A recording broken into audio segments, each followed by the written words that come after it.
तो आप सभी को नमस्ते प्रणाम। मैं आपका अपना ठाकुर प्रखर सिंह और रात के 10 बज चुके हैं और कहानी का जो सिलसिला है वो दस्तूर जारी है। हमारे समाज में वैसे कहना गलत नहीं होगा, ज़्यादातर लोग अच्छे ही हैं, तभी ये समाज ये दुनिया चल रही है, इंसानियत बची हुई है। लेकिन उन चंद लोगों में कुछ ऐसे हैवान हैं जो पूरी इंसानियत को शर्मसार कर देते हैं। बीच बीच में ऐसे सांप सामने आते हैं, आने के बाद ऐसे ऐसे दंश देते हैं, ऐसी ऐसी जगहों पे अपनी औकात के हिसाब से अपना जहर उगलते हैं कि जब वो चीज़ें हम लोगों के कानों में पड़ती हैं तो पढ़ने के बाद फिर एक बार जो मानवता है, जो इंसानियत है, जो मर्द जाति है, एक बार कटघरे में आ जाती है कि क्या इसीलिए हम लोग का जन्म हुआ है और क्या इसीलिए हम लोग अपने आप को तरक्की की राह पे आगे बढ़ा रहे हैं कि आगे बढ़ने के बाद, तरक्की करने के बाद जो हमसे नीचे हैं, जो हमारे अंडर काम करते हैं, उनका शोषण कर सकें, उनके साथ ऐसी ऐसी डिमांड कर सकें कि वो चाहकर भी मना ना कर पाएँ और हम लगातार उनको भोग विलास की चीज़ें बना लें। चूँकि शासन में है तो हमारा कोई विरोध भी नहीं करेगा। ये तमाम चीज़ें आज आपसे इसलिए कह रहा हूँ क्योंकि आज इस कहानी के साथ आपके सामने हाजिर हुआ हूँ। इस कहानी को जब आप 80 से 85% तक सुनेंगे तब तक आपके जो सोचने का तरीका है हो सकता है किसी दूसरी तरह हो कि ऐसा नहीं है, आरोपी की ही अकेली गलती नहीं है। लेकिन जब आप 100% इस पूरी कहानी को सुन लेंगे तब शायद आप मेरी बात से भी इत्तेफाक रखेंगे कि प्रखर ने जो कहा शायद वो सही है। तो पूरी कहानी क्या है आपके सामने सिलसिलेवार तरीके से हाजिर है। तो इस कहानी की शुरुआत होती है इसी साल 2024 में। साल 2024 में जो अमरोहा ज़िला है, वहाँ के जो एसपी साहब है जिनका नाम है कुंवर अनुपम सिंह, इसी जनवरी महीने में उनके ऑफिस में अलग अलग फरियादी आके बैठते हैं। एसपी साहब सबकी फरियाद सुन रहे थे। सुनने के बाद हर संभव मदद करने की, जिसके साथ कहीं अन्याय हुआ था उनको न्याय दिलाने की, कहीं किसी की कानूनी कार्रवाई अटकी थी तो वो करने की, किसी थाने के दरोगा से, किसी सीओ से अगर कोई बात विवाद था तो उसको सुलझाने की तमाम कोशिशें कर रहे थे। अलग अलग लोग अपनी फरियाद लेके आ रहे थे, सब अपने हिसाब से संतोषजनक जवाब पा रहे थे, उसके बाद जा रहे थे। इसी दौरान एक लड़की आती है। आने के बाद सबसे पहले उसने एसपी साहब को सैल्यूट किया। अब लड़की ने जब सैल्यूट किया तो एसपी साहब थोड़ा हैरान हुए कि ये कौन है। उन्होंने पूछा कि आप कौन हो। तो उस पर उस लड़की ने बताया कि सर मैं एक सिपाही हूँ और आपके इसी अमरोहा में तैनात हूँ। अब मामला डिपार्टमेंट का था। एसपी साहब फ़ौरन पूछते हैं कि क्या हुआ। उसके बाद उस लड़की ने जो कुछ कहा वो उसी की ज़ुबानी आपको बताऊँगा। दरअसल लड़की का नाम नहीं बता सकता जो कि कानूनी इजाज़त नहीं देता, लेकिन सरनेम बता दूंगा और सरनेम बताने का भी एक रीज़न है, वो लास्ट में बताऊंगा। और साथ ही एक काल्पनिक नाम आप मान लीजिए दिव्या कुमारी। तो इस लड़की का नाम दिव्या कुमारी था। ये मूल रूप से अलीगढ़ की रहने वाली थी। बेहद गरीब परिवार में पली बढ़ी। परिवार में ज़्यादा कोई कमाने वाला नहीं था। इसका एक ही सपना था कि जैसे तैसे करके कोई गवर्नमेंट नौकरी मिले, और गवर्नमेंट नौकरी में भी अगर पुलिस मिल जाए तो शायद सबसे बढ़िया है। इसी अच्छे सोच के साथ इसने तैयारी करनी शुरू की। ये सुबह उठती, दौड़ती, धूपती, मेहनत करती, उसी हिसाब से डाइट का इंतज़ाम करती, कहीं ट्यूशन व्यूशन पढ़ाती जिससे थोड़े बहुत पैसे मिल जाएं। उन पैसों से फिर ये खुद ट्यूशन करती। ये तमाम चीज़ें करती रही, लगातार ये तैयारियां करती रही। उसके बाद साल 2020 में इसने अपने एग्ज़ाम को दिया और देने के बाद किस्मत इसकी सही थी। यूपी पुलिस में इसका सिलेक्शन हो जाता है। यूपी पुलिस में इसका सिलेक्शन हुआ। परिवार वाले एकदम खुश हो गए। खुश होने के बाद ये जाती है ट्रेनिंग पे। इसकी ट्रेनिंग चलती है। ट्रेनिंग चलने के बाद फाइनली साल 2021-22 में इसकी पहली पोस्टिंग होती है।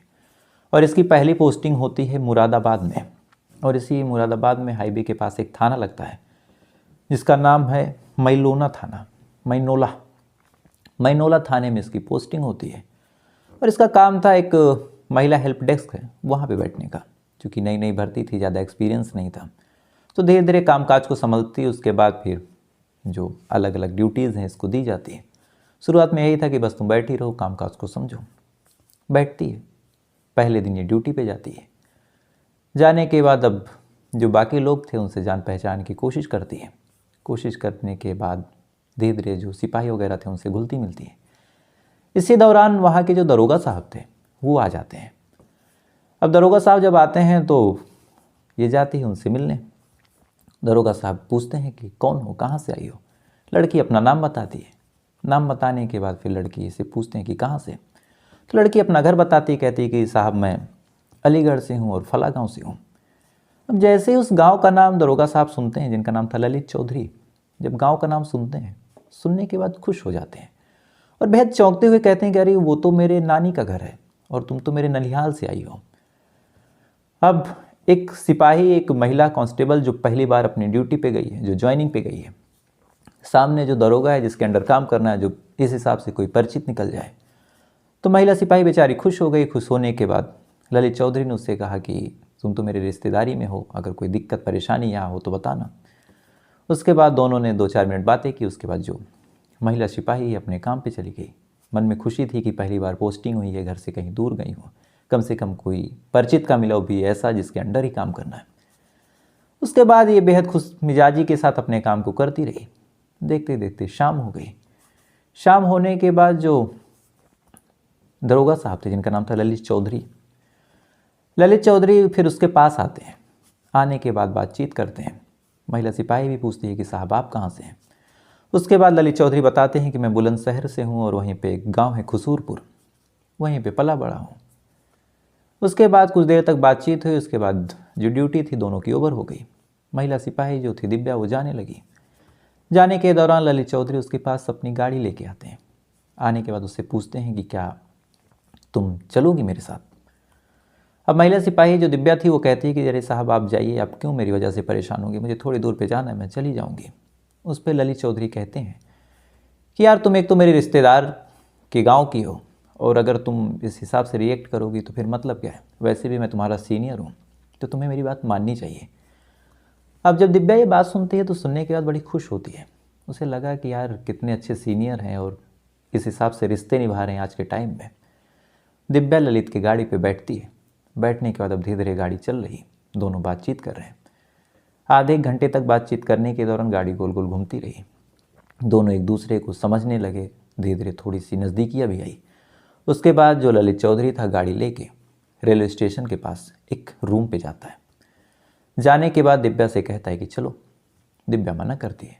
उस पर ललित चौधरी कहता है कि तुम्हें मेरे ही अंडर काम करना है और पहले ही दिन तुम मेरी बात नहीं मान रही। अब दिव्या ये बात सुनती है। अब तक वो साहब बड़े अच्छे थे। उसे लगा कि शायद हो सकता है कोई काम हो, इस हिसाब से मरना करना सही नहीं है। और कहीं ना कहीं जो दिव्या थी वो ललित चौधरी को पसंद भी करने लगी थी। उसका बिहेवियर, उसका नेचर, एज ए सीनियर होने के बाद इतना पोलाइट होना, कहीं ना कहीं दिव्या को ये तमाम चीज़ें बड़ी अच्छी लग रही थी। दिव्या उस ललित चौधरी के साथ, उस दरोगा के साथ जाती है। जाने के बाद रूम में ये लोग पहुंचते हैं। उसके बाद जो ललित चौधरी है दिव्या को अब टच करना शुरू करता है। दिव्या को टच करना शुरू करता है। दिव्या मना करती है, लेकिन ना ही ललित चौधरी रुकता है, ना ही दिव्या ज़्यादा विरोध कर पाती है और इन दोनों के बीच फिजिकल रिलेशन बन जाता है। आधे घंटे तक ये तमाम चीज़ें होती रहीं। उसके बाद जो ललित चौधरी है दिव्या से कहता है कि बहुत परेशान मत रहो, मैंने जब तुम्हें देखा तो पहली नज़र में ही तुम मुझे पसंद आ गई और ये एक सीढ़ी थी जो हमने चढ़ ली है, उसके बाद अब हम दोनों शादी कर लेंगे। अब दिव्या जब ये बात सुनती है, सुनने के बाद उसे भी लगा कि चलो ये सीनियर है और इनसे दुश्मनी करके कहाँ जाऊंगी, और नेचर भी अच्छा है। जो हुआ शायद वो एक मोमेंट था, विरोध नहीं करना चाहिए और कह रहे हैं शादी करने को, तो इससे अच्छा रिश्ता भी क्या मिलेगा। दिव्या शांत हो जाती है। शांत होने के बाद दिव्या अपने रूम पे चली गई। ललित चौधरी अपने घर चले गए। उसके बाद अगले दिन फिर से वो ड्यूटी पे आने लगे। इधर दिव्या भी आने लगी। लगातार अब दोनों बातचीत करने लगे। दोनों के बीच नज़दीकियाँ बढ़ने लगी। कहीं ना कहीं दोनों भी एक दूसरे को प्यार करने लगे। यानी जो पहला फिजिकल रिलेशन बना था बिना आपसी सामंजस्य के बना था, लेकिन अब वक्त के साथ साथ दोनों एक दूसरे के करीब आ गए। करीब आने के बाद अक्सर अब ये दोनों जब मौका पाते किसी रूम पे, किसी फ्लैट पे, किसी होटल में जाया करते, एक दूसरे के साथ फिजिकल रिलेशन बनाया करते। वक्त गुजरा। वक्त गुजरने के बाद एक दिन जो दिव्या थी उसके पेट में दर्द होता है। अब दिव्या के पेट में दर्द हुआ, वो परेशान हुई। उसने ललित चौधरी से कहा कि सर मेरे पेट में दर्द हो रहा। ललित चौधरी फ़ौरन दिव्या को लेकर हॉस्पिटल जाता है। जाने के बाद डॉक्टर्स अल्ट्रासाउंड करवाते हैं और जब दिव्या का अल्ट्रासाउंड होता है तो पता चलता है कि दिव्या प्रेग्नेंट है। अब दिव्या जब देखती है कि वो प्रेग्नेंट है, फ़ौरन वो घबराती है। घबराने के बाद रोने लगती है। कहती है कि सर अब क्या करें, या तो आप मुझसे शादी कीजिए, नहीं तो मैं कहीं मुँह दिखाने लायक नहीं रहूँगी। तो सामने से ललित चौधरी कहता है कि यार शादी करने की हालत अभी न मेरी है न तुम्हारी है। अभी अभी तुम नई नई पोस्टिंग की हो, और इस हिसाब से मैं भी रेडी नहीं हूँ। शादी करना थोड़ा सा लंबा प्रोसेस है, घर बताना है, उसके बाद फिर घर वाले सगाई करेंगे, फिर तिलक होगा, उसके बाद फिर शादी होगी। तो भाई एक काम करो, इस बच्चे को तुम गिरा दो, अबॉर्शन करवा लो। अबॉर्शन करवाने के बाद फिर हम दोनों शादी कर लेंगे। अब दिव्या को भी लगा कि सर ने बात ठीक बोली है, अभी नई नई मेरी ज्वाइनिंग हुई है, मेरे माँ बाप भी शादी के लिए उतने रेडी नहीं है, तैयारी करनी होगी, थोड़ा सा दहेज वहेज का भी इंतज़ाम करना होगा, शादी में खर्चे होते हैं। तो दिव्या को भी लगा कि चलो ठीक है। उसके बाद उसने अपना अबॉर्शन करवाया। अबॉर्शन करवाने के बाद फिर से ये दोनों एक दूसरे के करीब आने लगे। फिर से प्रेम का जो सिलसिला है लगातार चलता रहा। लगातार अलग अलग जगहों पे ये दोनों जाते रहे, इन दोनों के बीच संबंध बनता रहा। इसी दौरान फिर जब इसे डाउट हुआ, इसने फिर कहा कि ये शादी कब करेंगे। तो फिर सामने से उसने कहा कि अभी मैं रेडी नहीं हूँ, थोड़ा सा मेरा कुछ मामला वामला भी चल रहा, ये तमाम चीज़ें हो जाए तो मैं शादी कर लूँगा। अब ये तमाम चीज़ें जब चलती रही लगातार, जो ललित चौधरी है वो विरोध करता रहा कि शादी नहीं करूँगा अभी, तो दिव्या के मन में डाउट हुआ। लेकिन डाउट होने के बाद सबसे दिक्कत वाली चीज़ ये थी कि दिव्या काम भी ललित चौधरी के अंडर कर रही थी। बॉयफ्रेंड था या फिर जो भी था वो अलग बात है, लेकिन सीनियर था, कैरियर की बात थी, तो विरोध क्या करें। कुछ टाइम बाद ही शायद दिव्या को समझ में आ गया कि जो ललित चौधरी है उसका यौन शोषण कर रहा। अब उसने कुछ सीरियस स्टेप लेने का सोचा। उसने लगातार कहने की ठानी कि अब शादी करो, नहीं तो मुझसे दूर हो जाओ। इसी दौरान दिव्या दोबारा प्रेग्नेंट हो जाती है। इधर दोबारा ये प्रेग्नेंट हुई। प्रेग्नेंट होने के बाद उसने फिर से कहा कि मैं प्रेग्नेंट हो गई हूँ। सामने से ललित चौधरी ने फिर से वही जवाब दिया कि तुम प्रेग्नेंट हो गई हो, लेकिन अभी मैं शादी नहीं कर सकता, मेरे कुछ मुकदमे चल रहे हैं, मेरे कुछ मामले हैं, और ऐसे शादी करना अभी सही नहीं है। एक काम करो, तुम एक बार फिर से अबॉर्शन करवा लो। दिव्या के पास और कोई ऑप्शन नहीं था। उसने फिर से अपना अबॉर्शन करवाया। अबॉर्शन करवाने के बाद एक दिन यूं ही दोनों बातचीत कर रहे थे। उन्हें लगा कि चलो शायद चीज़ें सुधारी जाएं। तभी जो ललित चौधरी था, चूँकि दोनों एक कमरे में थे, तो ललित चौधरी वॉशरूम जाता है। अचानक से ललित चौधरी की फ़ोन की घंटी बजती है। अब फ़ोन की घंटी बजी, दिव्या वहाँ पे बैठी। उसने देखा कि जिस नंबर से फ़ोन आ रहा उसके बैकग्राउंड में, यानी पीछे जो नाम लिखा है उसके पीछे कुछ हार्ट वार्ट लगा है। उसे लगा ये कौन है। उसने बस जिज्ञासा बस फ़ोन उठा लिया। अब दिव्या ने जब फ़ोन उठाया तो सामने से किसी महिला ने बोला। दिव्या ने पूछा आप कौन। उस महिला ने पूछा आप कौन। दिव्या ने अपना परिचय दिया और कहा कि मैं महिला कांस्टेबल हूँ।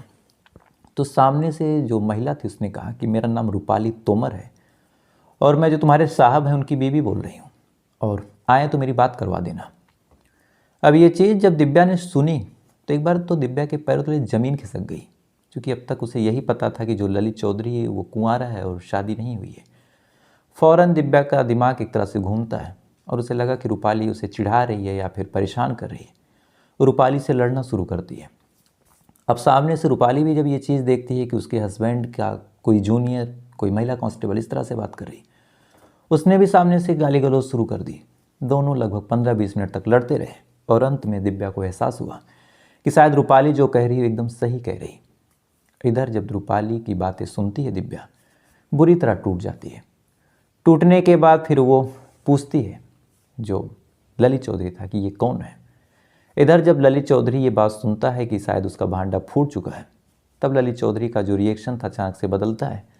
दोनों के बीच लड़ाई झगड़े शुरू हो जाते हैं। उसके बाद 24 मई साल 2022 को जो ललित चौधरी है, जो दिव्या है, उसे बुरी तरह से पीटता है और इस लड़ाई के दौरान जो कड़ा उसने पहना था वो कड़ा दिव्या के प्राइवेट पार्ट पे लग जाता है। दिव्या बुरी तरह घायल होती है, उसके प्राइवेट पार्ट में बुरी तरह दर्द होता है। उसके बाद वो हॉस्पिटल जाती है, डॉक्टर चेकअप करते हैं। चेकअप करने के दौरान पता चलता है कि ये मामला हाथ से बाहर निकल चुका है, दिव्या का ऑपरेशन करना पड़ेगा। मजबूरी में दिव्या अपने प्राइवेट पार्ट का ऑपरेशन करवाती है। ऑपरेशन करवाने के बाद जो दिव्या है अपने घर आ जाती है। घर आने के बाद उसे पता था कि उसका लगातार शोषण हो रहा और उसके पास और कोई ऑप्शन नहीं है, इसलिए अपने माँ बाप से कहती है कि आप मेरी शादी करवा दीजिए। माँ बाप ने भी जब ये बात सुनी, क्योंकि बिटिया अक्सर ऐसा कहती हैं कि अभी मुझे नहीं करना, लेकिन इधर दिव्या खुद कह रही थी कि मेरी शादी करवा दीजिए, तो काफ़ी खुश हो जाते हैं। उन्होंने शादी की तैयारी शुरू कर दी। इसी दौरान इस बारे में जो भनक थी वो ललित चौधरी को लग जाती है। अब ललित चौधरी को जब भनक लगी, उसने दिव्या को बुलाया और इधर दिव्या ने अपना ट्रांसफ़र भी करवा लिया था अमरोहा में। उसने दिव्या को बुलाया और बुलाने के बाद दिव्या को फिर से कहा कि यार मेरी परिस्थिति ख़राब है और आज तुम मेरा साथ छोड़ रही हो, मेरे ऊपर ऑलरेडी एक मुकदमा चल रहा और तुम मेरे साथ नहीं रहोगी तो कौन रहेगा। हमने इतनी सारी मेमोरीज साथ गुजारी हैं, इतने सारे वक्त गुजारे हैं, तो अगर तुम मेरा साथ छोड़ दोगी तो मैं बुरी तरह टूट जाऊँगा और मुझे तुम्हारे साथ की ज़रूरत है। दिव्या ये बात सुनती है तो कहीं ना कहीं दिव्या कभी उस ललित चौधरी से प्यार भी करती थी। वो फिर शांत हो जाती है, दोनों एक बार फिर से एक दूसरे के करीब आ जाते हैं। ललित चौधरी लगातार फिर से वो तमाम सिलसिला जारी रखता है। जारी रखने के दौरान जो दिव्या है तिवारा फिर से प्रेग्नेंट होती है। जब तिवारा प्रेग्नेंट होती है और इस बार उसकी पोस्टिंग अमरोहा में थी, तब वो कहती है कि मुझसे अब शादी करो। फिर से उसने वही जवाब दिया कि तुम अपना अबॉर्शन करवा लो, मैं शादी अभी नहीं कर पाऊँगा। अब इसे लग गया कि मामला अब हाथ से बढ़ता जा रहा। दिव्या ने इस बार अपने सीनियरों से इसकी शिकायत कर दी और जैसे ही सीनियरों से शिकायत हुई, फ़ौरन जो ललित चौधरी का भाई था जिसका नाम था परवीन, वो आता है और दिव्या को धमकी देने लगता है और कहता है कि अगर तुमने अपनी कंप्लेन वापस नहीं ली तो मेरा भाई तो सस्पेंड होगा लेकिन मैं तुम्हारा कत्ल कर दूंगा। दिव्या डर जाती है। डरने के बाद कुछ वक्त खामोश हो जाती है, लेकिन उसे लग गया था कि ये खामोशी ठीक नहीं है, क्योंकि लगातार ललित चौधरी उसे ब्लैकमेल कर रहा था और कह रहा था कि अगर तुम मेरे साथ नहीं रहोगी तो मैं तुम्हारे जो पर्सनल फोटोग्राफ्स है उसको सोशल मीडिया पे वायरल कर दूंगा। इस वजह से दिव्या ने जो कंप्लेन है एसपी साहब के सामने आके की। ये तो रहा कहानी का वो 80% जिसमें आपको ये लग रहा होगा कि दिव्या का भी कंसर्न था। ये तमाम चीज़ें जो हुई वो दिव्या की वजह से हुई। तो आपको आखिरी के 20% जो मैंने कहा था वो सुनाता हूँ। दरअसल साल 2022 की ही बात है और तारीख थी 26 मार्च, और 26 मार्च भी कहना गलत होगा, जब होली थी ये तब की बात है। इसी जहाँ पे ये लोग तैनात थे, जहाँ का ये मामला था मैलोना थाना, उसी में एक गांव लगता है और उसी गांव में एक लड़की रहा करती थी जो कक्षा 12 यानी क्लास 12 में पढ़ती थी। क्लास 12 में पढ़ने के दौरान बेहद गरीब तबके की ये लड़की थी। गांव के कुछ लोग उसको परेशान करते हैं, कुछ लड़के उसको छेड़ते हैं। छेड़ने के बाद वो विरोध करती है। विरोध करने के बाद दोनों पक्षों में थोड़ी सी कहासुनी हो जाती है। उसके बाद होली आती है। होली में तमाम लोग एक दूसरे के घरों में जाते हैं, जाने के बाद रंग अबीर लगाते हैं। ये माना जाता है कि सारे जो कलेश हैं, जो गिले शिकवे हैं, उसको भुला देना चाहिए। लेकिन कई ऐसे लोग भी होते हैं जो होली का इंतज़ार करते हैं अपने मन की दुर्गंधों को निकालने का। तो वो लोग इस लड़की के घर पे आते हैं और दुर्योग से ये लड़की अकेली थी। उसके साथ ये लोग छेड़खानी करते हैं। छेड़खानी करने के बाद उसके साथ तमाम तरह की बदतमीजियाँ करते हैं। जैसे तैसे करके लड़की ने अपने आप को बचाया। बचाने के बाद ये अगले दिन पहुंच जाती है पुलिस स्टेशन, और इसी मैलोना पुलिस स्टेशन में। और जो दरोगा साहब थे, उनका नाम कोई और नहीं, ललित चौधरी था। लड़की जाती है, जाने के बाद ललित चौधरी से कंप्लेन दर्ज करवाती है। कंप्लेन दर्ज करवाने के बाद साहब जो थे वो कंप्लेन सुनते हैं, उस पार्टी को बुलाते हैं। बुलाने के बाद अब क्या डिस्कस हुई, क्या डील हुई, वो बताने की जरूरत नहीं है, आप खुद समझ सकते हैं। जो मामला दर्ज हुआ यहाँ छेड़खानी का था, साथ ही लड़ाई झगड़े का था। लेकिन उन तमाम लोगों के खिलाफ जो ये महाशय थे, इन्होंने सिर्फ धारा क्या लगाई, शांति भंग करने का। यानी ये लोग होली में हुड़दंग कर रहे थे। एक लड़की जिसको लगातार इन दोनों ने छेड़ा और ये चीज़ें हुई। अब जब इतना हल्का मामला दर्ज हुआ तो उन लोगों का मन बढ़ गया। उसके बाद उन लोगों ने इस लड़की को, जो 12th में थी, इसको धमकाना शुरू किया। धमकाते धमकाते उन लोगों का मन इतना बढ़ा और ये लड़की इस कदर डर गई, इस कदर प्रताड़ित हुई कि फाइनली इस लड़की ने सुसाइड कर लिया। इस लड़की ने खुद को फांसी लगा के अपनी जान दे दी और 2 पेज का सुसाइड नोट लिखा, और दोनों पेज में क्लियर इस बच्ची ने लिखा था कि इस पूरे मामले में जो जिम्मेवार है वो कोई और नहीं, जो थाने का दरोगा है ललित चौधरी, वो है। अब ये सुसाइड का जब मामला सोशल मीडिया पे वायरल हुआ, तब जो वहाँ के एसएसपी साहब हैं उन तक ये बात गई। उन्होंने इस ललित चौधरी को सस्पेंड कर दिया। और जिस मुकदमे के बारे में लगातार ललित चौधरी दिव्या को बता रहा था कि यार मेरा मामला अभी ख़राब चल रहा, मेरा वक्त ख़राब है, वो मामला कोई और नहीं, यही था। हालांकि कुछ महीने बाद जो ललित चौधरी हैं वो बहाल हो गए, अलग अलग जगहों पे इनका ट्रांसफ़र होता रहा, और इसी वजह से लगातार ललित चौधरी उस पर कह रहे थे कि मेरा वक्त ख़राब है। तो ये तमाम चीज़ें चलती रही। उसके बाद जो एसपी कुंवर अनुपम सिंह हैं, उन्होंने जब ये पूरा मामला सुना, तो चूँकि ये जो अब तक चल रहा था, ये रेप केस जो हुआ ये मुरादाबाद में हुआ, दोबारा जो शिकायत हुई अमरोहा में हुई, और अभी भी जो दिव्या है वो प्रेग्नेंट है। तो एसपी अनुपम कुंवर ने, जो वहाँ के सीईओ हैं अंजलि कटारिया, जो महिला थाना में है, उनको आदेश दिया कि इस मामले की जांच पड़ताल की जाए। वो अब जांच पड़ताल कर रही हैं। और इस समय 376 SC/ST एक्ट, जो कि मैंने कहा था कि सरनेम बताना क्यों ज़रूरी है, क्योंकि यहाँ पे SC/ST एक्ट जो ललित चौधरी उनके ऊपर लगा है, साथ ही मारपीट और ऐसी तमाम धाराएं लगी हैं। अब देखते हैं क्या होता है। लेकिन एक महान दरोगा की महान कर्मकांड थे, जिसकी वजह से एक लड़की ने सुसाइड किया, एक लड़की की पूरी तरह ज़िंदगी खराब हो गई, और इनका नाम है ललित चौधरी जी, और ये बुलंदशहर के खुसूरपुर के रहने वाले हैं। तो आप सोच के देखिए कि एक छोटा सा दरोगा किस हिसाब से आतंक मचा रहा। तो फिलहाल ये थी पूरी कहानी। उम्मीद है कहानी से आपको कुछ सबक मिला होगा, और ऐसी कहानियों के लिए वीडियो को लाइक करके चैनल को सब्सक्राइब जरूर कीजिएगा। तो आपसे कल फिर मुलाकात हुई किसी दूसरी कहानी के साथ। तब तक अच्छे रहिए, खुश रहिए, अपना ख्याल रखिए, अपने देश का ख्याल रखिए। जय हिंद, वंदे मातरम।